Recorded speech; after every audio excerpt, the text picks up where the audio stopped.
It's Thursday, the 22nd of April, 2021. Welcome to the Fear and Greed Business Headlines, the business news you need in just 5 minutes. I'm Sean Aylmer. In today's headlines, financial advice is in the spotlight as the government announces a new inquiry 3 years after the Hayne Royal Commission.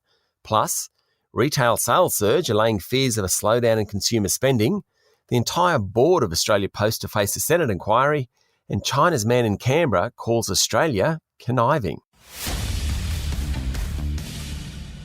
Our lead story today, the Federal Treasury will review the quality and affordability of financial advice in Australia and the problem of underinsurance in the economy.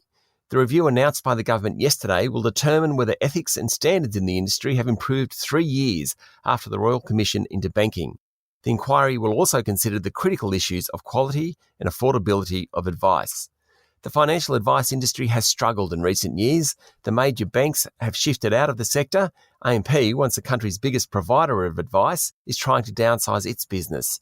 Figures show that there's expected to be around 13,000 financial advisors by 2023, half the number before the Royal Commission. The key reasons are changes to rules governing the industry effectively abolished commission structures, and people weren't prepared to pay upfront fees. Governance increased, triggering new education standards and paperwork. Advisors have struggled to stay afloat. On top of that, a handful of bad advisors, sometimes tied to the big banks, were highlighted in the Royal Commission, destroying the public image of the sector. The irony in it all is that people need financial advice more than ever before. The COVID-19 pandemic demonstrated how important it was for individuals to have access to expert help. In overseas news, later today, President Joe Biden's 2-day virtual climate summit will kick off, which will hear from Mr. Biden, Pope Francis, Vladimir Putin from Russia, and Xi Jinping from China, among others. The summit's goal is to reinvigorate the global fight against climate change, with a host of countries expected to put forth new goals. Streaming giant Netflix reported disappointing subscriber growth for the March quarter, highlighting that many digital companies that did well during the COVID pandemic might struggle as economies rebound. Netflix said it added 4 million subscribers during the first 3 months of the year, 1/4 the pace of 2020. Its share price tumbled more than 10%.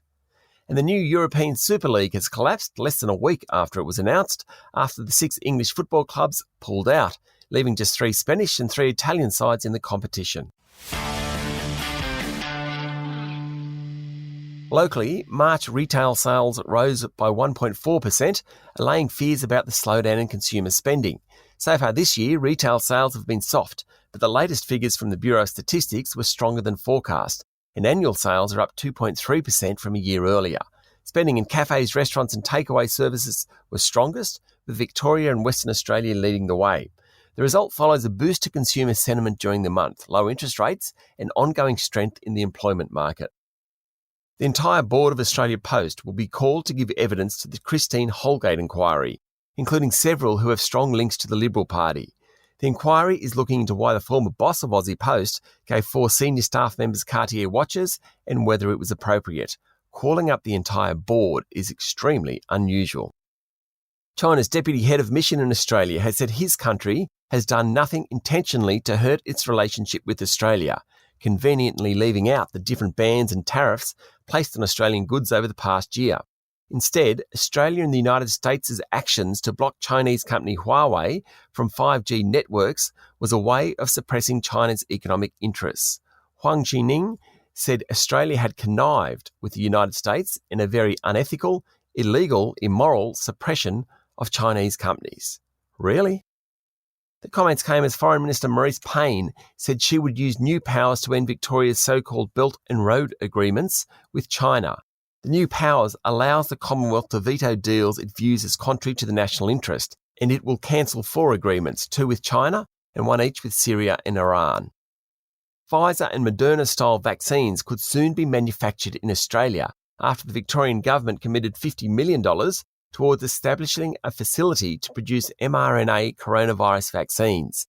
These vaccines have yielded strong results from clinical trials, and experts hope they're more adaptable to prevent or control new variants of the virus. It will take a year before the facility is operating at full capacity.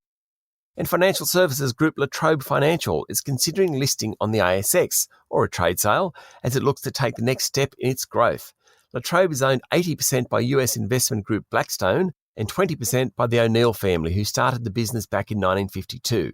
It comes just a day after Latitude Financial successfully listed on the bourse. La Trobe is estimated to be worth $2 billion. That's the Fear and Greed business headlines for today. Make sure you hit follow so you get it every morning. And if you'd like more detail and more stories, search for our longer daily podcast called Fear and Greed. We also release a daily interview. Today we talk to Deborah Coram, CEO of SafeTrack, about cleaning up the culture of some of our biggest companies. I'll be back later with the afternoon market report. I'm Sean Aylmer. Have a great day.